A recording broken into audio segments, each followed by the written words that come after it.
नमस्कार, बहुत बहुत स्वागत करते हैं आपका लेट्स ट्रैक यूपीएससी सीएससी के हिंदी माध्यम के इस प्लेटफॉर्म पे। और हर संडे को हमेशा की तरह जैसे हम एक विशेष मुद्दे पर चर्चा करते हैं, नाम है रूबरू। तो आज के इस विशेष श्रृंखला में जिस विशेष टॉपिक पर हम लोग बात करने जा रहे हैं उसका नाम है ब्लॉकचेन टेक्नोलॉजी यानी ब्लॉकचेन तकनीकी। तो हर संडे की तरह जैसे हम एक मुद्दा को उठाते हैं और उसके तहकीकात करते हैं, हर पहलुओं से रूबरू होते हैं, उसी तरीके से आज के एपिसोड में हम ब्लॉकचेन टेक्नीक जो तकनीकी है उसको समझने जा रहे हैं और उसके विभिन्न आयामों पर चर्चा करेंगे, विभिन्न आयामों को समझेंगे और फिर इससे उभरने वाले मुद्दों को भी दरअसल आज के एपिसोड में हम और आप देखने वाले हैं। इसके पहले कि हम लोग जो एपिसोड है इसकी शुरुआत करें, पहले जरा कुछ जरूरी सूचनाएं देख लेते हैं। देखिए, ये जो स्लाइड है ये मेरे बारे में है। यदि अनअकैडमी की बात करें तो प्रत्येक वर्ष 3 में से एक चयन अनअकैडमी के प्लेटफॉर्म से होता आया है। 50% ऑफ है यूपीएससी सीएससी सब्सक्रिप्शन पे, इसको एक्सटेंड कर दिया गया है। अब ये जो है 31 जुलाई तक वैलिड है। 31 जुलाई रात में 11:59 PM तक आपके पास समय है। इसके बाद जो प्राइस है वो बढ़ जाएंगे लगभग 10% से। तो यदि आपने निर्णय ले लिया है, आपने सोच लिया है कि आपको सीएससी का प्रिपरेशन करना है, तो अच्छा होगा कि आप सीमित व्यय में ही इस तैयारी को आगे बढ़ाएं और इसमें और अधिक लाभ के लिए आप KK Live 31 कोड का यूज कर सकते हैं। अभ्यर्थी से अधिकारी तक का सफर की यदि आप इंटरव्यू की चुनौती को भी पार कर ले जाते हो तो अनअकैडमी आपको 100% फी रिफंड करेगी। ये आरंभ बैच है 2024 के लिए, जिसकी शुरुआत 3 अगस्त 2023 से हो रही है। इसमें एडमिशन के लिए आप KK Live 31 कोड का यूज कर सकते हैं। फाउंडेशन बैच है IAS 2025 के लिए, जो 31 जुलाई 2023 से शुरू हो रही है और इसमें भी एडमिशन के लिए आप KK Live 31 कोड का यूज करें। प्रतिज्ञा बैच जो मुखर्जी नगर से लाइव है, ये 10 अगस्त से शुरू हो रहा है और इसमें एनरोलमेंट के लिए भी आप KK Live 31 कोड का यूज कर सकते हैं। अब अगर कोई आर्थिक बाधा की वजह से आप अपनी तैयारी सही तरीके से नहीं कर पा रहे हैं तो अनअकैडमी आपको सुविधा दे रहे हैं जहां आप 0% EMI से शुरू करके अपनी तैयारी कर सकते हो। जो मंथली करंट अफेयर्स की मैगजीन थी वो अब हिंदी में भी उपलब्ध हो चुकी है, तो इसको आप डाउनलोड कर सकते हैं और पढ़ सकते हैं। ये ऑफलाइन सेंटर के बारे में जानकारी है जो दिल्ली करोल बाग में स्थित है और वहां से भी आप अपनी तैयारी कर सकते हैं। अब जरा आज की विशेष पड़ताल ब्लॉकचेन तकनीकी की हम और आप बात करते हैं। अब ब्लॉकचेन तकनीकी जैसे ही हम सुनते हैं तो ब्लॉकचेन तकनीकी सुनते ही सबसे पहले जो चीज दिमाग में आती है वो तो है बिटकॉइन, राइट। बिटकॉइन है, आप न्यूज वगैरह में भी सुनते होंगे बिटकॉइन, ये सारा कुछ खबरों में लगातार बना रहता है। तो अगर आरबीआई को देखें तो आरबीआई ने कहा कि ब्लॉकचेन तकनीकी से हमें कोई इशू नहीं है, तो भाई ऐसी चीज है जो हमारी मदद कर सकती है, लेकिन बिटकॉइन को हम मान्यता नहीं देंगे। इसका मतलब ये हुआ कि बिटकॉइन बिल्कुल अलग है और ब्लॉकचेन बिल्कुल अलग है।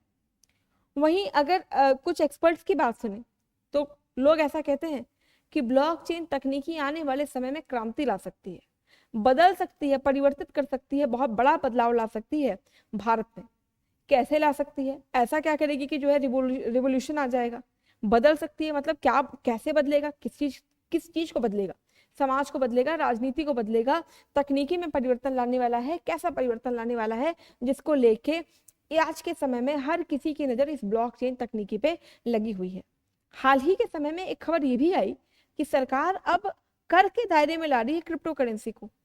तो सरकार अगर कर के दायरे में ला रही है तो इसका मतलब क्या सरकार ने मान्यता दे दी है क्या?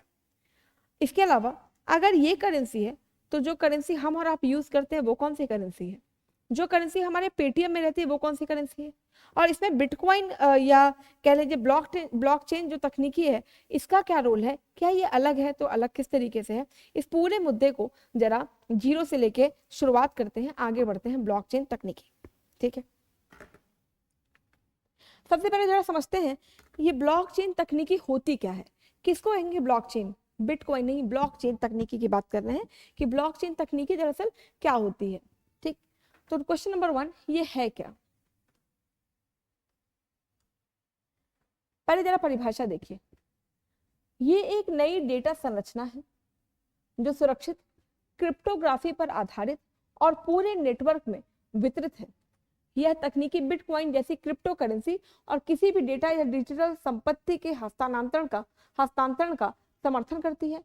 बिटकॉइन के नेतृत्व में ब्लॉकचेन वितरित नोड्स के बीच आम सहमति हासिल करते हैं, जिससे लेन देन के केंद्रीकृत प्राधिकरण की आवश्यकता के बिना डिजिटल सामान के हस्तांतरण की अनुमति मिल जाती है। तो ये तो रही तकनीकी परिभाषा। आसान शब्दों में कहें तो जैसे कई सारे ब्लॉक समझते होंगे आप, ब्लॉक मतलब अलग अलग ग्रुप्स, और जब ये अलग अलग ग्रुप्स एक चेन से जुड़ जाएं, एक श्रृंखला से जुड़ जाएं, तो ये क्या हो जाएगा, ब्लॉक चेन। यानी ब्लॉक अलग अलग है पर वो सारे के सारे ब्लॉक कहीं ना कहीं जुड़े हुए हैं। दूसरी तरफ जब ब्लॉक की बात करते हैं तो इसका मतलब जो सारे के सारे ब्लॉक्स हैं ना वो समान हैं और सारे इक्वल ब्लॉक्स आपस में जुड़े हुए हैं। अब ये ब्लॉक किसी भी चीज के हो सकते हैं। ये ब्लॉक हो सकता है आपकी चुनाव आयोग मान लीजिए ब्लॉकचेन का यूज कर रहा है तो हर अलग अलग बूथ पे होने वाले चुनाव के ब्लॉक हो सकते हैं जिसको जोड़ दिया जाए। ये हो सकता है आरबीआई कैसे अपनी मॉनेटरी पॉलिसी गवर्न करे, कैसे जो है नीतियां बनाए, इसके अलग अलग ब्लॉक हो सकते हैं। सीआरआर, एसएलआर, ये सारी दरें अलग अलग ब्लॉक्स में, इनको चेन से जोड़ दिया जाए। ठीक है, यानी ब्लॉकचेन का मतलब क्या हुआ, बहुत सारे ब्लॉक्स हैं जो आपस में जुड़े हुए हैं। अब जो लोग इन ब्लॉक से जुड़े हुए होते हैं, जो लोग इस ब्लॉक में चेंजेस वगैरह करते हैं, इनको तकनीकी की भाषा में नोड्स कहते हैं। नोड्स यहाँ पे देखिए सामने में लिखा है आपके कि इनको कहा जाता है नोड्स। यानी नोड्स के बीच में आम सहमति से ये जो है पूरी प्रक्रिया काम करती है।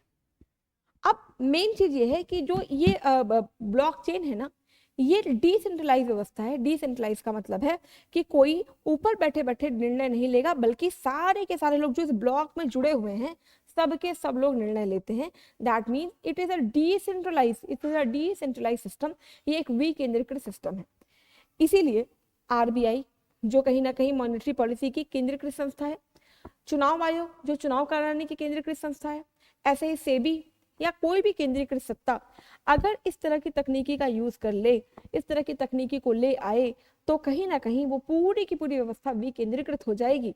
और विकेंद्रीकृत होने से कहीं ना कहीं आपका लोकतंत्र मजबूत होगा। और यही कारण है कि ये कहा जा रहा है कि एक बहुत बड़ा चेंज ला देगी, रिवोल्यूशन ला देगी। अब ये चेंज कैसे लाएगी, इसको समझने के लिए हमें समझना होगा कि बिटकॉइन ये ब्लॉकचेन तकनीकी काम कैसे करती है। चलो देखते हैं कैसे काम करती है। सबसे पहले मानिए ये कुछ ब्लॉक्स हैं, ठीक है, ये अलग अलग ब्लॉक हैं। इन ब्लॉक के बीच में जो सूचनाएं होती हैं वो एक हैश से सिक्योर्ड होती हैं। ठीक है, सिग्नेचर या हैश से जो है ये सिक्योर होती हैं, सुरक्षित होती हैं। दूसरा, ये जो सूचनाएं हैं सब की सब हैश से सिक्योर होंगी। ठीक है, अब ये काम कैसे करता है, पहले जरा परिभाषा देखिए। तकनीकी परिभाषा कहता है प्रौद्योगिकी लेनदेन को एक साथ गुमनाम, सुरक्षित, पीयर टू पीयर मतलब इस पीयर से इस पीयर, इस पीयर से इस पीयर, पीयर टू पीयर, तत्काल और घर्षण रहित होने की ये अनुमति देता है। एक तो तुरंत होगा, क्विक होगा, और किसी भी तरीके का इसमें फ्रिक्शन नहीं आता, कोई प्रॉब्लम नहीं आती। कैसे भी देखते हैं, ये शक्तिशाली मध्यस्थों से एक बड़े वैश्विक नेटवर्क तक विश्वास वितरित करके ऐसा करता है जो बड़े पैमाने पर सहयोग, चतुर्कोड और क्रिप्टोग्राफी के माध्यम से नेटवर्क पर होने वाले प्रत्येक लेनदेन का छेड़छाड़ प्रूफ सार्वजनिक बही खाता के रूप में सक्षम बनाता है। ब्लॉकचेन का वर्तमान हिस्सा है जो हाल के कुछ या सभी लेनदेन को रिकॉर्ड करता है और एक बार पूरा होने पर स्थायी डेटाबेस के रूप में ब्लॉकचेन में चला जाता है। ठीक है, हर बार जब कोई ब्लॉक पूरा हो जाता है तो एक नया ब्लॉक उत्पन्न होता है। ब्लॉक एक दूसरे से उचित रैखिक कालानुक्रम में जुड़े हुए हैं, जिसमें प्रत्येक ब्लॉक में पिछले ब्लॉक का हैश होता है। तो जैसे मैंने आपको बताया, हर ब्लॉक एक हैश से सुरक्षित होता है। जैसे मान लीजिए कि 3 लोग आपस में कोई काम कर रहे हैं। अब ब्लॉकचेन तकनीकी पे ये लोग कैसे काम करेंगे। सपोज करिए मिस्टर ए ने कोई सूचना यहाँ पे रखी, यहाँ पे कोई सूचना रखी, ये सूचना है मान लीजिए ए। ठीक है, ए सूचना रखी। अब इस ए सूचना को जब ये पूरी सूचना तैयार हो गई, पूरा ब्लॉक बन गया, तो ये हैश नाम के कोड से सिक्योर हो गया।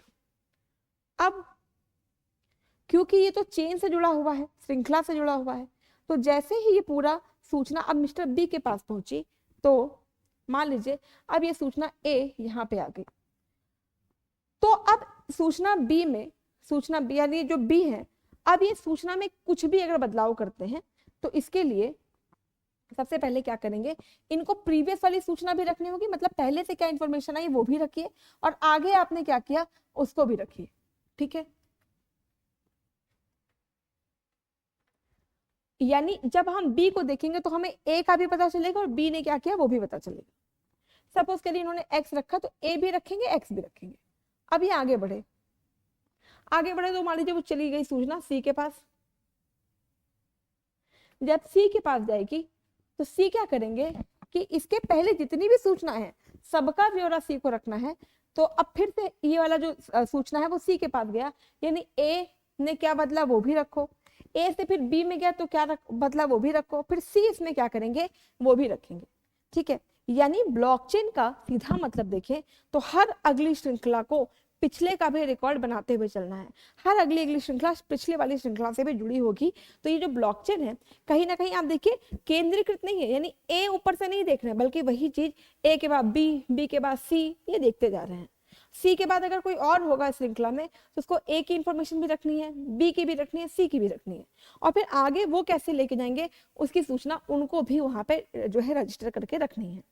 आप ऐसे सोचिए कि अगर मान लो इस पूरे सूचना में किसी भी लेवल पे कोई भी छेड़छाड़ किया जाए, कोई भी मेल फंक्शनिंग किया जाए, मान लीजिए इसके बाद ये सूचना डी के पास चली जाए तो यहाँ पे सी ने एज इट इज मान लीजिए रखा हो तो ये पूरी सूचना यहाँ पे लिखना होगा इनको कि ए से क्या हुआ, बी से क्या हुआ, सी ने क्या रखा, हम क्या रखेंगे। अगर मान लीजिए ऐसे में डी के दिमाग में आए कि क्यों ना मैं इसको कुछ बदल दूं, मैं चेंज कर दूं, तो अगर चेंज करना होगा तो इसके लिए अगर ये ब्लॉक आपने बदला जिसका मतलब ये ब्लॉक, ये ब्लॉक, ये ब्लॉक, हर ब्लॉक में फिर आप देखेंगे गड़बड़ी आ जाएगी, प्रॉब्लम आ जाएगी और इस वजह से कोई भी इस ब्लॉक चेन को टैंपर नहीं कर सकता। अगर किसी भी लेवल पे आपने इसको टैंपरिंग की, इसके साथ छेड़छाड़ की, तो ये पूरे चेन को इसकी सूचना दे देगा, क्योंकि हर चेन के पास पिछले वाले का सारा रिकॉर्ड जो है कह लीजिए संरक्षित रहता है। इसीलिए ऐसा माना जाता है कि हर वो संस्था जहाँ पे करप्शन होने का चांसेस बहुत ज्यादा रहता है, अगर वहां पे इस तरह की तकनीकी आ जाएगी तो क्या होगा कि सबके सब चीजें लेजर से एक चेन से जुड़ी हुई होंगी, और जब चेन से जुड़ा होगा तो हर चेन के अगले वाले ब्लॉक को पिछले वाले ब्लॉक की सारी सूचनाएं रखनी होंगी। जब पिछला वाला, जैसे मैंने आपको बताया, एक ने क्या किया उसकी पूरी सूचना बी को भी रखनी होगी, बी के बाद सी क्या कर रहा है तो उसको ए और बी दोनों की रखनी होगी। ऐसे में यदि सी कोई भी चेंज कर दे तो ए की सूचना भी हैम्पर होगी, बी की भी होगी, तो इससे क्या होगा आसानी से पकड़ में आ जाएगा कि प्रॉब्लम हुआ कहाँ है। इसीलिए जो ब्लॉकचेन तकनीकी है वो एक रिवोल्यूशनरी जो है टेक्नोलॉजी मानी जा रही है, खास तौर से जब हमें कहीं पे भी करप्ट प्रैक्टिसेस देखनी है तो। दूसरी तरफ कोई भी लोकतंत्र, कोई भी लोकतांत्रिक देश ज्यादा अच्छा होता है जब वो विकेंद्रीकृत हो। विकेंद्रीकृत होने के लिए जरूरी है कि सत्ता की का जो डिसीजन है वो एक अथॉरिटी पे ना हो, बल्कि वो धीरे धीरे आगे की तरफ बढ़े। यानी अगर मान लीजिए हम बोले कि चुनावों का जो पूरी जिम्मेदारी वो चुनाव आयोग की है, और सपोज करिए यही विकेंद्रीकृत हो जाए तो किस लेवल पे क्या चेंजेस हो रहे हैं उसकी जो सूचना है वो आराम से आने वाले ब्लॉक को मिलती जाएगी। उसी हिसाब से तय होता जाएगा कि कितना जो है वो पारदर्शी रहा, कितना पारदर्शी नहीं रहा। मेरे ख्याल में आप बात समझ पा रहे होंगे कि ब्लॉकचेन तकनीकी कैसे काम करती है, जहां पे हर ब्लॉक अपने पिछले वाले ब्लॉक का भी डेटा रखेगा और उसके बाद हैश से वो सिक्योर होगा, सुरक्षित होगा। तो सुरक्षित होगा तो इसका मतलब इसमें इंक्रिप्शन का, इसमें बीच में छेड़छाड़ का कोई भी स्कोप नहीं होता। तो ऐसे में ऐसा पॉसिबल नहीं है कि बीच में जबरदस्ती कोई छेड़छाड़ करे, इससे पूरे ब्लॉक को अपने आप पता चल जाएगा। इवन कोई सूचना अगर आपको वैश्विक लेवल पे भी करनी है, वैश्विक लेवल पे आप चाहते हैं कि पूरा वर्ल्ड इसको जाने, तो अगेन इस ब्लॉकचेन टेक्नोलॉजी से आप पूरे वर्ल्ड वाइड चीजों को कनेक्ट कर सकते हो, और वो भी बाधा रहित तरीके से, बिना किसी टैंपरिंग से। ठीक है, टैंपरिंग होगा तो उसके बारे में आसानी से पता चल जाएगा अगले वाले ब्लॉक को। मेरे ख्याल से अभी आप बेसिक समझ गए होंगे कैसे संचालित होता है और ये है क्या। अब इसको लेके देखिए बातें क्या हो रही है कि इसकी असीम संभावनाएं हैं, विस्तृत संभावना है। कुछ संभावनाओं की जरा हम लोग चर्चा करते हैं कि क्या क्या संभावनाएं आने वाले समय में ये ब्लॉकचेन तकनीकी हमें दे सकती है।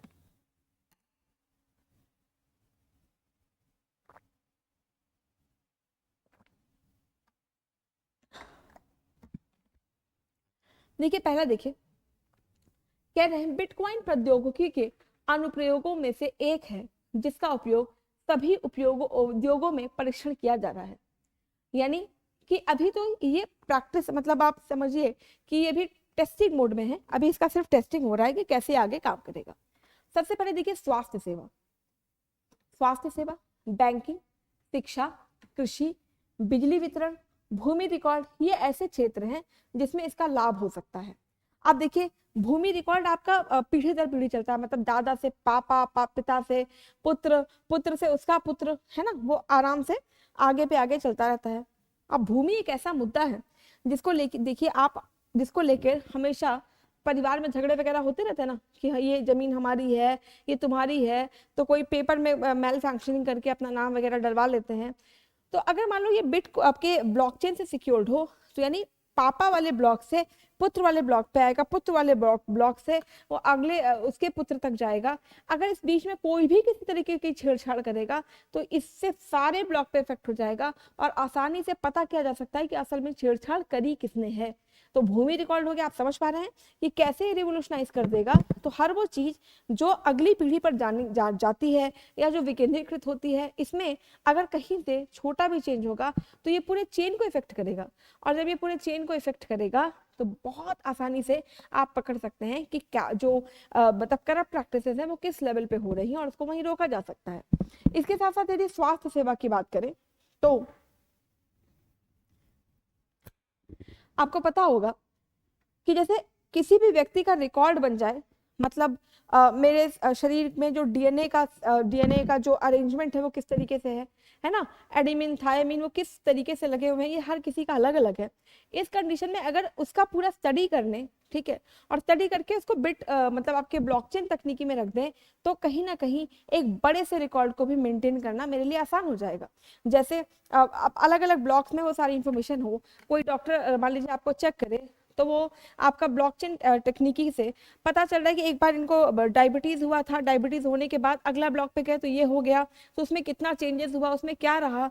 यानी कि स्वास्थ्य सेवाएं आपकी रिवोल्यूशनाइज हो जाएंगी। जहां आप रट के जाते हैं ना कि पहले एक समय पे मेरे को बुखार था, कब ठीक हुआ, तब क्या हुआ था, यानी हर अगली बार पिछली वाली सारी सूचनाएं होंगी, तो आपकी जो स्वास्थ्य सेवाएं हैं वो भी और ज्यादा उन्नत हो जाएंगी, राइट। तो इसका जो अनुप्रयोग है जैसे बैंकिंग में हो गया, स्वास्थ्य में हो गया, भूमि रिकॉर्ड रखने में हो गया, और कुछ देखिए सबसे बड़ी चीज देखिए, ये जो बीमा वाला होता है, बीमे का दावा धोखाधड़ी के जोखिम को कम करने में स्वास्थ्य बीमा दावा प्रबंधन में महत्वपूर्ण भूमिका निभा सकता है। अब ये बात आप आसानी से समझ पा रहे होंगे कि बीमा क्षेत्र में कैसे ये एक बड़ी क्रांति ला सकता है। इसके अलावा देखिए हमारी इंडिया में जो सबसे बड़ी प्रॉब्लम है वो है सप्लायर लेवल पे आपूर्ति श्रृंखला। आपूर्ति श्रृंखला मतलब अब वो किसी भी चीज की आपूर्ति, जैसे भोजन की आपूर्ति लोगों को सुनिश्चित करानी है, मान लीजिए और भी किसी चीज की आपूर्ति लोगों को उपलब्ध करानी, स्कॉलरशिप वगैरह देना है, तो होता क्या है वो लेवल बाय लेवल चलता है ना, कि एक बार ऊपर के लेवल से चलेगा, फिर उसके बाद राज्य सरकार तक आएगा, फिर हो सकता है जनपदीय लेवल पे आए, ठीक है। आप एक टाइम पे किसी नेता ने कहा था 1 रुपया भेजते हैं, तो फिर वो पहुंचते पहुंचते कम हो जाता है। तो कैसे कम हो जाता है, अगर वहां पे यही तकनीकी हम लगा दें तो अगर किसी भी लेवल पे उसमें कोई भी छेड़छाड़ होगी तो उसको आसानी से पकड़ लिया जाएगा कि इसी लेवल पर छेड़छाड़ हुई है, तो कहीं ना कहीं आपकी जो समस्या है वो समाप्त हो जाएगी। इसीलिए आपूर्ति श्रृंखला के हर चरण पर नजर रखी जा सकती है। अब इसमें चाहे वो दवाओं की आपूर्ति हो या आपकी खाद्य सामग्रियों की आपूर्ति हो, सबको सिक्योर किया जा सकता है। इसके अलावा इससे दो जो उभरती हुई हमारी तकनीकी हैं, एक इंटरनेट ऑफ थिंग्स और एक आर्टिफिशियल इंटेलिजेंस। आर्टिफिशियल इंटेलिजेंस जिसमें जिसका मतलब है कि जब आपकी मशीन भी मानवों की तरह बुद्धिमान हो जाए ना, कृत्रिम बुद्धिमत्ता उसमें ला दी जाए, तब वो कैसे काम करेगा। तो ब्लॉकचेन एप्लीकेशन से आर्टिफिशियल इंटेलिजेंस और जो है इंटरनेट ऑफ थिंग्स को फायदा हो सकता है। इंटरनेट ऑफ थिंग्स आपको पता है कि जब हर थिंग इंटरनेट की तरह बिहेव करने लगे, हर चीज जो है इंटरनेट से जुड़ जाए, तो उसी को कहते हैं internet of things, right. Internet of things दुनिया में हजारों उपकरण को वास्तविक समय में एक दूसरे के साथ तेजी से और निर्बाध रूप से लेन देन करने की आवश्यकता होती है, और उसमें अगर ब्लॉकचेन तकनीकी आ जाएगी तो फिर तो क्रांति आ जाएगी। जैसे एक बार यूपीएससी प्री ने इंटरनेट ऑफ थिंग्स से एक सवाल बना के पूछा था कि हर सुबह मैं उठूं सो के, कुछ ऐसा एग्जाम्पल था। इसमें ये था कि अपने आप जो है एसी वाले मतलब एसी के इंटरनेट ने मेरे टोस्टर के इंटरनेट को ये आदेश दिया कि टोस्ट बनाओ। इतने में मेरे टोस्टर वाले आदेश ने कॉफी मेकर को बोला कि तुम कॉफी बनाते रहो। तब तक जो है इसने मेरे गीजर को बोल दिया कि पानी गर्म करो। तब तक गीजर वाले इंटरनेट ने कार को बोल दिया कि अपना तुम एसी ऑन कर दो और स्टार्ट होना शुरू कर दो। यानी मशीनें इंटरनेट के माध्यम से आपस में ही संवाद करने लगे, जहां मालिक की कोई जरूरत ही ना हो।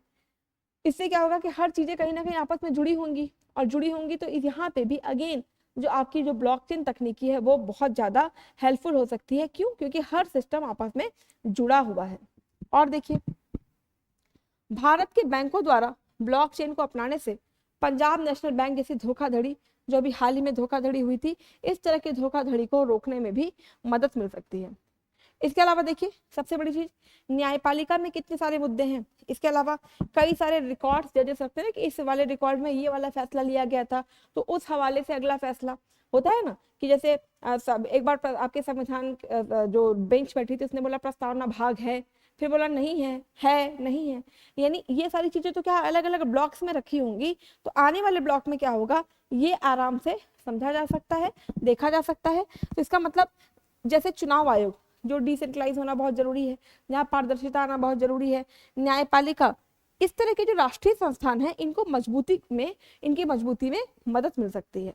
फिर देखिए, भूमि रिकॉर्ड बहुत बड़ा रिकॉर्ड है, पीढ़ी दर पीढ़ी चल रहा है।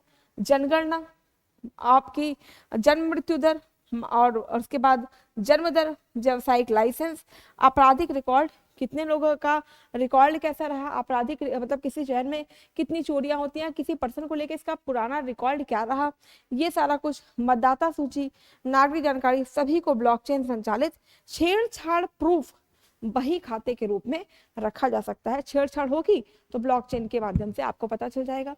तो क्या आप मेरे ख्याल से जो अनुप्रयोग है कि आने वाले समय में क्या क्या एप्लीकेशन हो सकते हैं ब्लॉकचेन तकनीकी के, आप समझ पा रहे होंगे।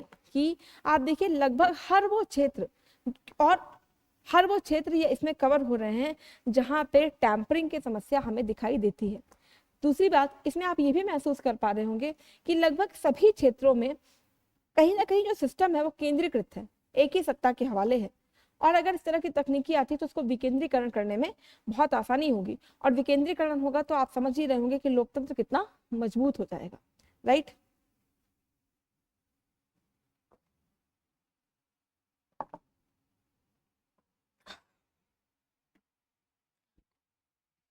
अब जहां कहीं भी संभावना होती है वहां चुनौतियां तो होती ही हैं। Right. If there is an opportunity there is challenges too. क्या चैलेंज है आपके ब्लॉकचेन तकनीकी को लेके, जरा कुछ चैलेंजेस की, कुछ चुनौतियों की चर्चा करते हैं।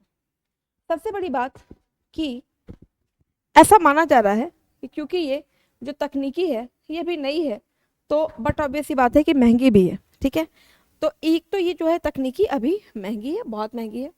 दूसरा, अगर ब्लॉकचेन टेक्नोलॉजी इतनी लंबी होगी तो इसको मैनेज करने के लिए हमें ऊर्जा की आवश्यकता होगी, और कहीं ना कहीं इसको मैनेज करने में हमें बहुत अधिक ऊर्जा की आवश्यकता होगी। इसका मतलब ब्लॉकचेन के काज के लिए ऊर्जा के बड़े पैमाने पर उपयोग होगा। ठीक है। फिर देखिए, कुछ आलोचक ये भी कहते हैं कि इसे व्यक्ति और कंपनियों की गोपनीयता की रक्षा करना कहीं ना कहीं प्रॉब्लमेटिक होगी, क्योंकि ब्लॉकचेन आमतौर पर सभी के लिए खुले खाते हैं। कम से कम उन लोगों के लिए तो खुले हैं ना जो लोग इसमें पार्टिसिपेंट्स हैं। राइट। तो खुले खाते हैं। आगे देखिए, और अगर हम देखें और इसमें क्या क्या जो है प्रॉब्लम हो सकती है, तो देखिए, वितरित खाता बही प्रौद्योगिकी के लाभों का ज्ञान अभी भी सीमित है। हम में से कितने ही लोगों को पता है लेजर कैसे काम करता है, बही खाते कैसे काम करते हैं। Everybody is not aware of these things. तो कैसे आप इन सभी को इसमें जोड़ेंगे जबकि अभी इस चीज को लेके ज्यादा जागरूकता भी नहीं है। और देखिए, स्वचालित जोखिम प्रबंधन, स्मार्ट अनुबंध और इसी तरह के उपकरण पूरे नेटवर्क में तैनात किए जाते हैं तो तेजी से और नियंत्रण में कठिन दायित्वों और तरलता प्रवाह के कैस्केड पूरे नेटवर्क में फैल सकते हैं। और देखिए, इस परस्पर निर्भरता के लिए संभवतः शासन और मजबूत जोखिम प्रबंधन की आवश्यकता को संबोधित करने के लिए रचनात्मक संगठनात्मक सोच की आवश्यकता है। तो पहली बात कि अभी हमें जरूरत है कि पहले गवर्नमेंट और गवर्नेंस उस दिशा में प्रयास तो करें, पहले गवर्नमेंट और गवर्नेंस उस दिशा में प्रयास करके एक बेहतरीन नतीजे पर तो पहुंचे। अदरवाइज आप कैसे इस बड़ी सी तकनीकी को अभी लागू कर सकते हैं, जबकि ना शासन, ना प्रशासन और ना ही जनता अभी इसके लिए फुली रेडी है। फिर देखिए, ये तो रही ब्लॉकचेन तकनीकी की बात कि ब्लॉकचेन तकनीकी क्या होती है, इसकी संभावनाएं क्या क्या हैं। जैसे मैंने अभी आपको बताया कि ब्लॉकचेन एक ऐसी तकनीकी है जो कहा जा रहा है आने वाले समय में रिवोल्यूशन ला देगी। तो अभी आपने देखा कि कहीं ना कहीं जहां जहां पे भी विकेंद्रीकरण करना है वहां पे ये जो तकनीकी है वो रिवोल्यूशनाइज कर सकती है। और हर किसी एक्सपर्ट ने इस बात को माना भी है कि आने वाले समय में ब्लॉकचेन तकनीकी कई सारी समस्याओं का समाधान भी प्रस्तुत कर सकती है। जब भी हम ब्लॉकचेन सुनते हैं तो जनरली इसको बिटकॉइन से जोड़ दिया जाता है, यानी करेंसी से जोड़ दिया जाता है। इसीलिए आज के रूबरू में जरा हम करेंसी और जो ब्लॉकचेन है दोनों को जोड़ के समझ लेते हैं। तो अभी तक तो हमने ब्लॉकचेन समझा, अब जरा करेंसी की बात करते हैं। क्रिप्टो करेंसी पे आए। देखिए बिटकॉइन क्या है, एक तरह की क्रिप्टो करेंसी है ना। तो क्रिप्टो करेंसी पे आए, पहले जरा देखते हैं करेंसी क्या क्या है। देखिए पहली करेंसी है, इसको कहते हैं फियाट मुद्रा, फियाट करेंसी। फियाट करेंसी मतलब ऐसे समझिए जो आपकी नोट है, आपकी 2000 की नोट, आपकी 500 की नोट, ये सब क्या है, फियाट करेंसी। यानी वो जो मुद्रा है, वो जो नोट है ना, इसका अपना कोई वैल्यू नहीं है। वैल्यू इन द सेंस कि अगर आप उस कागज को लेके जाओ तो कागज का अपना कोई मूल्य नहीं है। ये देने वाली जो संस्था है वो उसके मूल्य का निर्धारण करिए। आप देखते होंगे नोट पे लिखा होता है ना कि मैं धारक को 500 रुपए देने का वचन देता हूं। इसका मतलब जो उसका मटेरियल है ना उसका कोई मूल्य नहीं है। ऐसी करेंसी को हम, ऐसी मुद्रा को हम फियाट करेंसी कहते हैं। इसका मतलब यह एक प्रकार का धन है जिसका कोई आंतरिक मूल्य नहीं होता और इसे मूल्यवान संसाधन में परिवर्तित नहीं किया जा सकता। मतलब ऐसा नहीं कि आप कागज को बेच दें, जिस कागज पे आपका नोट बना हुआ है, और कागज बदले में आपको पैसा दे देगा, नहीं। फियाट मनी का मूल्य सरकारी आदेशों द्वारा निर्धारित होता है, क्योंकि इसमें गवर्नर ने बोल दिया ना कि मैं धारक को देता हूं, इसीलिए इसका जो मूल्य है वो सरकार का आदेश उसका मूल्य बनाता है। सरकार ने बोला ना कि 2000 रुपए, तो यानी 2000 जो उसका मूल्य है वो किसने तय किया, आपकी सरकार ने। फिर ये आधुनिक जितनी भी मुद्रा प्रणालियां हैं सबका आधार तो कहीं ना कहीं फियाट मनी है, क्योंकि सरकारी आदेश है ना, तो सबका आधार क्या होगा, आपकी फियाट मनी। ये हो गया फियाट। फियाट। अगली जो मुद्रा है डिजिटल मुद्रा है। कई बार हम लोगों को डाउट होता है कि जो हमने अरे पेटीएम वॉलेट में पैसा है वो डिजिटल मुद्रा है क्या। हम ऐसा मानते हैं ना कि जो हमारे अमेजॉन और गूगल पे में पैसा है वही डिजिटल करेंसी है। याद रखिए डिजिटल करेंसी यानी वो करेंसी जिसको आप कैश में कन्वर्ट ना करा पाए। अब याद रखिए जैसे मान लीजिए पेटीएम में आपके पैसा है, सपोज करो आपके पेटीएम में 2000 रुपए है, और 2000 पेटीएम वाला अगर आप लेके बैंक चले जाएंगे और बोलेंगे कि मुझे इसका हार्ड कोर करेंसी दे दो, यूपीआई वगैरह अवेलेबल है, तो उस कंडीशन में बैंक आपको वो 2000 रुपए दे देगी। इसका मतलब पेटीएम में रखी हुई मुद्रा को आप डिजिटल नहीं लेंगे। डिजिटल मुद्रा ये वो मुद्रा होती है, या डिजिटल करेंसी या वो करेंसी होती है जिसको आप हार्ड करेंसी में नहीं चेंज कर सकते हैं। एक बार परिभाषा देखिए डिजिटल मुद्रा की। यह मुद्रा का वह रूप है जो केवल डिजिटल या इलेक्ट्रॉनिक रूप में उपलब्ध है। दरअसल क्या होता है कि सरकार ये घोषणा कर देती कि सपोज करो आरबीआई ने बोला कि 3 करोड़ रुपया हम ला रहे हैं, जरूरी नहीं है कि वो पूरा 3 करोड़ का वो नोट छाप दे, क्योंकि देखिए नोट का प्रबंधन करना पड़ेगा। मान लीजिए नोट को कहीं ले जाना है तो ट्रांसपोर्टेशन का कॉस्ट, उसमें सुरक्षा देना पड़ेगा। तो सारी की सारी मुद्रा पब्लिश नहीं होती, पर वो बता दी जाती है कि हाँ जो है 3000 या 3000 करोड़ रुपए हम मतलब आरबीआई ने जारी कर दिए। बट सारी की सारी करेंसी नहीं बनी ना, तो जो करेंसी नहीं बनी वही क्या हो जाएगी, आपकी डिजिटल मुद्रा। तो ये डिजिटल मुद्राएं क्यों लाई जाती हैं, कहीं ना कहीं आपकी इकोनॉमी को कैशलेस बनाने के लिए। अब कैशलेस तो नहीं होगा, ऐसा तो नहीं हो सकता कि आपके इकोनॉमी में या आपकी अर्थव्यवस्था में कैश बिल्कुल भी ना जाए। कहा जाए कैशलेस नहीं, लेस कैश, यानी जहाँ पे कम से कम कैश की जरूरत हो, तो वहां पे डिजिटल करेंसी हमें हेल्प कर सकती है, जहाँ पे कम से कम कैश में ही हम अपना काम कर लें। तो जब मुद्रा कैश नहीं होगी तो मुद्रा क्या होगी, वो मुद्रा होगी डिजिटल, वो करेंसी होगी आपके डिजिटल फॉर्मेट में रखी हुई करेंसी, जहाँ पे कि आप उसको हार्ड करेंसी में चेंज नहीं करवा सकते। तो फिर आप यूज क्यों करोगे, क्योंकि सरकार कई बार इसको यूज करने के लिए हमें इंसेंटिव देती है। जैसे याद होगा आपको कुछ समय पहले या अब तो बहुत नहीं मिलता, लेकिन पहले क्या होता था जनरली जब हम अपने दोस्तों को पैसे वगैरह ट्रांसफर किया करते थे या मोबाइल वगैरह चार्ज करते थे तो तुरंत ऑफर आ जाता था ना कि आपको 5 रुपए का कैशबैक मिला है ना। तो हर आदमी को लगता था कि चलो कैशबैक तो मिला, तो डिजिटल करेंसी की तरफ धीरे धीरे लोगों को मोड़ना आसान हो जाता है, जिससे इकोनॉमी आपकी कहीं ना कहीं लेस कैश की तरफ बढ़े। क्योंकि देखो कैश के मैनेजमेंट में सरकार को बहुत समस्याओं का सामना करना पड़ सकता है।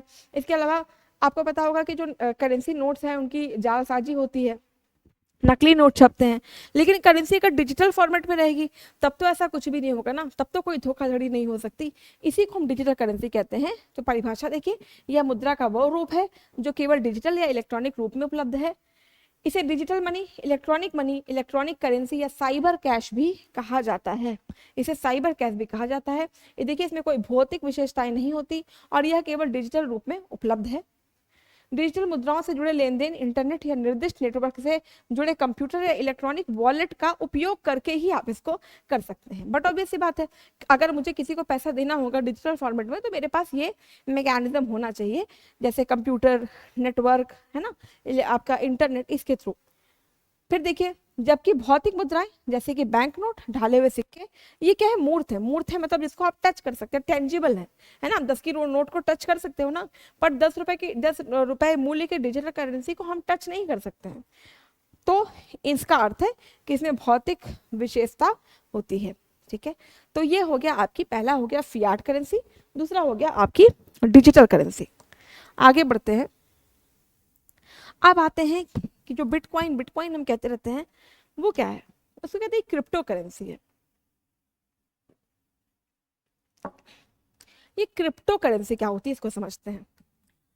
क्रिप्टो करेंसी मतलब एक तरह की डिजिटल मुद्रा तो है, डिजिटल है और वर्चुअल है। ठीक है, डिजिटल मुद्रा है, वर्चुअल मुद्रा है। दूसरी चीज कि इसकी सुरक्षा करी जाती है क्रिप्टोग्राफी का उपयोग करके। क्रिप्टोग्राफी तकनीकी के माध्यम से इस मुद्रा की सुरक्षा की जाती है। सुरक्षा मतलब कि इसमें किसी भी तरीके का को टैंपर ना किया जाए, इसको बदलाव ना किया जाए, छेड़छाड़ ना किया जाए, तो इसके लिए क्रिप्टोग्राफी का उपयोग होता है। दूसरा कि ये एक विकेंद्रीकृत मुद्रा है, यानी सबसे बड़ी चीज कि ये सरकार द्वारा या किसी संस्था द्वारा नियंत्रित नहीं होगी। इसका मतलब जैसे हमारे यहाँ हम आपसे बोले नोट, चाहे वो फियाट करेंसी हो या डिजिटल करेंसी हो, इसको जारी करने वाली एक संस्था है, आरबीआई, है ना। नोट जारी कर रही, नोट इशू कर रही है, इसको जारी करने वाली संस्था है, तो ये केंद्रीकृत है। और वहीं अगर क्रिप्टोग्राफी की बात करें तो ये माइनिंग पे काम करता है। माइनिंग मतलब एक ब्लॉक से दूसरे ब्लॉक में गया, उसने माइनिंग की, ठीक है, माइनिंग करी तो कुछ बिटकॉइन निकल गए। यानी इसको जारी करने वाली कोई संस्था नहीं है, ठीक है, कोई केंद्रीकृत संस्था नहीं है, बल्कि विकेंद्रित है। जैसे मैंने 100 रुपए किए, मेरे बाद 100 रुपए नहीं 100 बिटकॉइन जनरेट कर दिए, ठीक है। इसके बाद मेरे बाद लेट से आपके पास गया, आपने उसमें 10 रुपए आपने माइनिंग करके उसमें जोड़ दिया, ठीक। आप कितने हो गए, रुपए नहीं बिटकॉइन, तो 110 बिटकॉइन हो गए। आगे और इस तरीके से बढ़ता जाए, कोई बीच में अगर उसमें से हटा लेता है तो वो सारा कुछ चेन में है ना, तो पता चल जाए। तो क्रिप्टो करेंसी में खास बात यह है कि ये कोई केंद्रीकृत संस्था जारी नहीं करती है। फिर देखिए इसके कुछ उदाहरण, जैसे बिटकॉइन, इथीरियम, लाइट कॉइन, ये सब के सब आपके कहीं ना कहीं क्रिप्टो करेंसी के ही उदाहरण है। फिर देखिए इस क्रिप्टो करेंसी का लेन देन मतलब एक व्यक्ति से दूसरे व्यक्ति तक कैसे जाएगा, इसी को ब्लॉकचेन से जोड़ा जाता है। अभी हमने जो ब्लॉकचेन आपको बताया कि ए से बी, बी से सी, यानी कहीं से कहीं पे जो ये पैसा, जो ये करेंसी फ्लो हो रही है, उसका माध्यम होता है बिटकॉइन, सॉरी आपका ब्लॉकचेन। इसीलिए अगर बीच में कहीं भी उसके साथ टेम्पर करने की कोशिश की गई, छेड़छाड़ करने की कोशिश की गई, तो पूरे चेन को खबर हो जाएगी। इसीलिए जो कहा जाता है कि क्रिप्टो करेंसी बहुत सेफ है, क्योंकि यहाँ पे किसी भी तरीके के करप्शन की गुंजाइश नहीं होती है। फिर देखिए इस बही खाते को दुनिया भर के कंप्यूटरों के नेटवर्क द्वारा बनाए रखा जाता है। इसका मतलब आप इसको टच नहीं करेंगे, पकड़ के नहीं रखेंगे, ये कंप्यूटर के नेटवर्क से काम करता है, यानी एक कंप्यूटर से दूसरे कंप्यूटर में रखा गया है। फिर और प्रत्येक नए लेन देन को इन कंप्यूटर द्वारा सत्यापित और ब्लॉकचेन में जोड़ा जाएगा। यानी पूरी दुनिया में जहां जहां लोग इस बिटकॉइन को यूज कर रहे होंगे सब इस ब्लॉकचेन से जुड़े हैं। ऐसे में जितने भी लोग होंगे, जैसे सपोज करिए मैं हूँ, आप हैं, ऐसे हजारों लोग जो है उसी ब्लॉकचेन को, तकनीकी का यूज कर रहे हैं, तो हम सब लोगों के कंप्यूटर में वो जानकारी आ जाएगी कि कहाँ पे अब बिटकॉइन कितना हुआ, अब कितना चल रहा है, इसकी मुद्रा कितने, मतलब किस लेवल पे बढ़ी, किसने कितनी माइनिंग की। मेरे ख्याल में आपको बात समझ में आ रही होगी कि पूरे दुनिया में जो है जुड़े हुए होते हैं कंप्यूटर्स के थ्रू।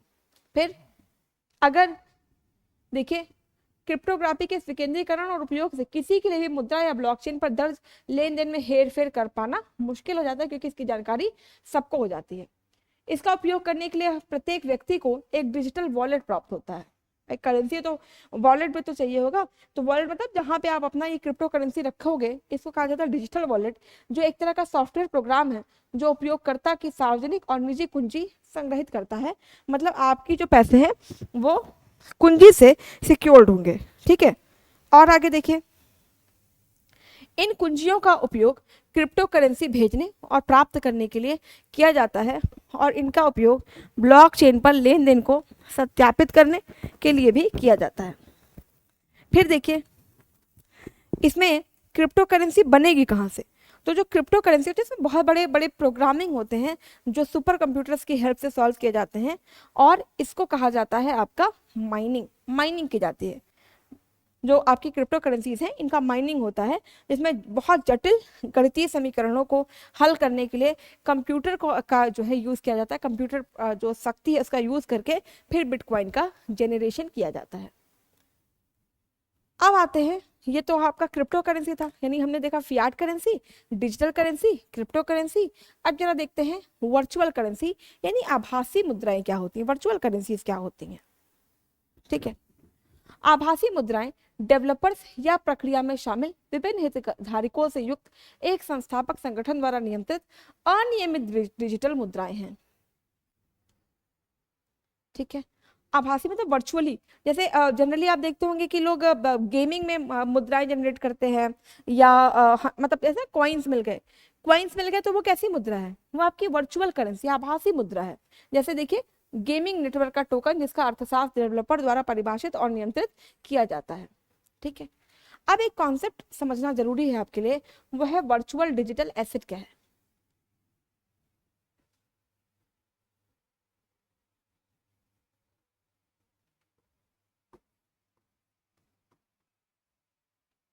वर्चुअल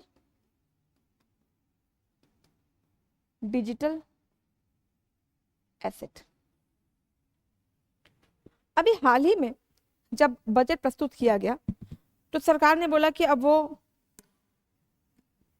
टैक्स लेने वाली है, जो क्रिप्टो करेंसी वो भी टैक्स के दायरे में आएगी।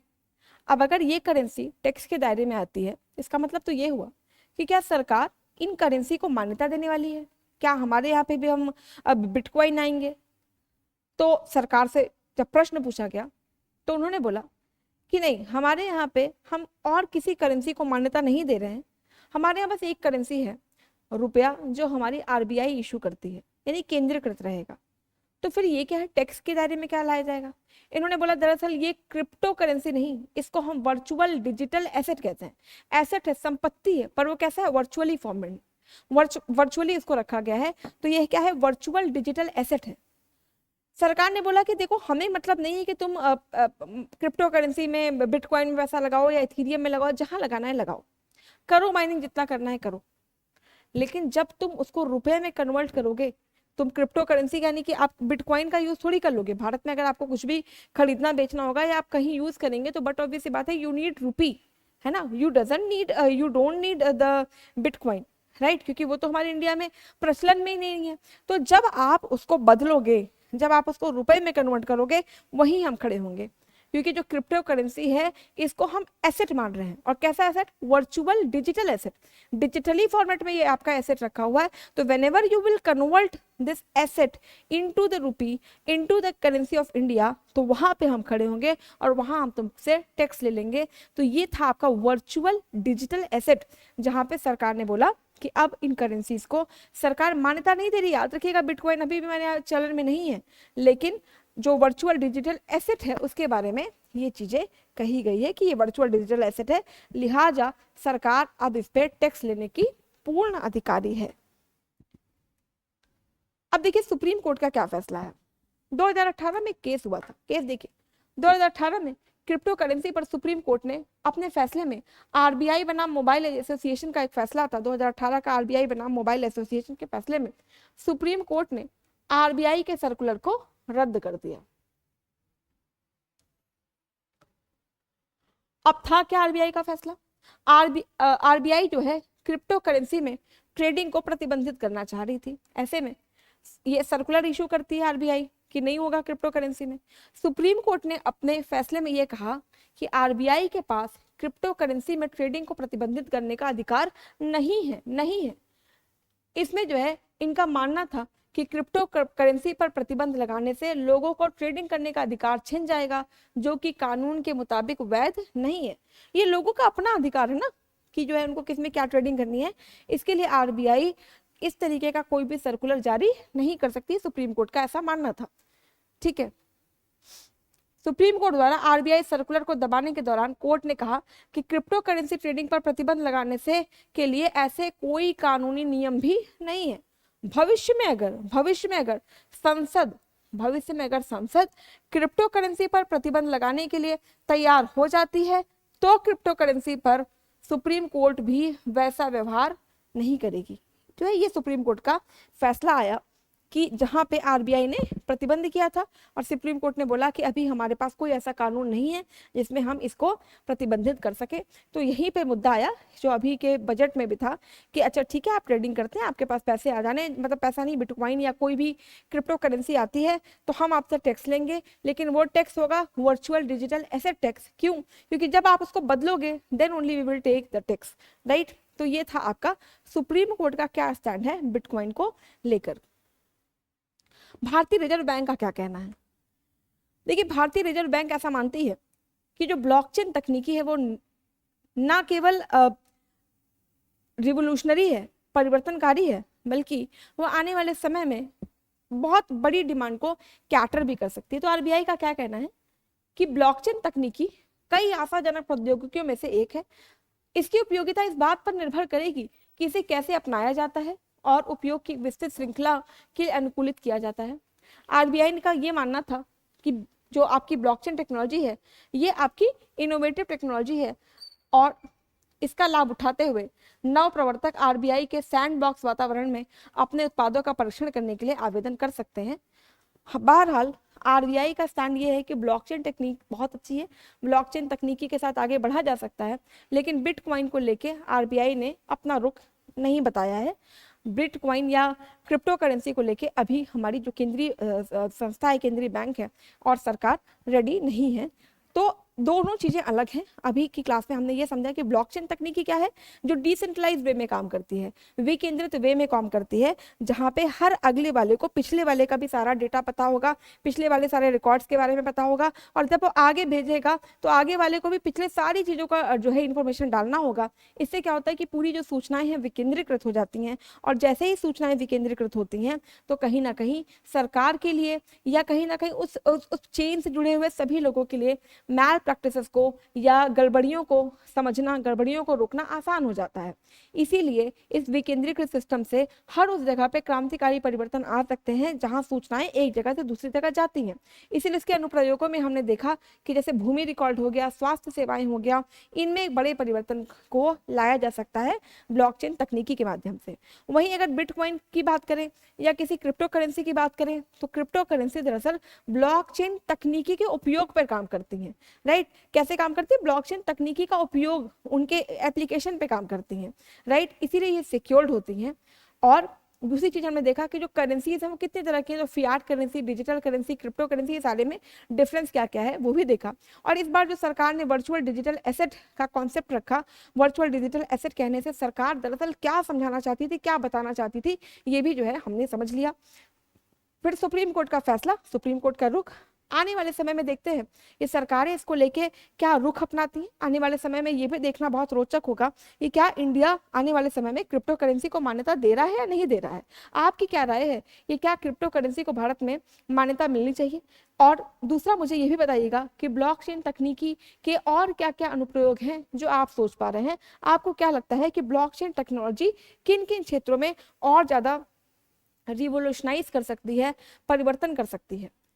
अब ये जो टॉपिक है, इससे जो इसका जुड़ा हुआ PDF है, ये हम आपको वीडियो डिस्क्रिप्शन लिंक में उपलब्ध करवा देंगे ताकि आप वहां से जाके पूरे मुद्दे को रिवाइज कर सकें। बताइएगा जरूर कमेंट सेक्शन में कि ब्लॉकचेन तकनीकी का उपयोग आप कहाँ कहाँ देख पा रहे हैं, और क्या भारत सरकार को जो बिटकॉइन है या जो क्रिप्टो करेंसी है, क्या इसको मान्यता दे देनी चाहिए? अगर हाँ तो क्यों, अगर नहीं तो क्यों नहीं? इंतजार रहेगा आपका कमेंट सेक्शन में। आपकी जो PDF है वो लिंक के नीचे अटैच्ड होगी, वहां से आप इसकी जो है रिवीजन आप इसके साथ के साथ कर लीजिएगा। तो आज की जो हमारी श्रृंखला थी रूबरू की, वो यहीं पे समाप्त होती है। अगली बार किसी और मुद्दे के साथ मिलना होगा आपसे। आप किन मुद्दों पर अगला रूबरू चाहते हैं, आप क्या चाहते हैं कि किन टॉपिक्स पे हम आगे चर्चा आपके साथ करें, बताइएगा ये भी कमेंट सेक्शन में कि आप क्या लगता है कि और किन मुद्दों की विस्तृत पड़ताल कर लेनी चाहिए जो आपके एग्जाम पॉइंट ऑफ व्यू से इंपॉर्टेंट हो सकते हैं। आज की श्रृंखला को यहीं पे विराम देते हैं। बहुत बहुत धन्यवाद आपका इस श्रृंखला को ज्वाइन करने के लिए। Thank you so much all of you for joining.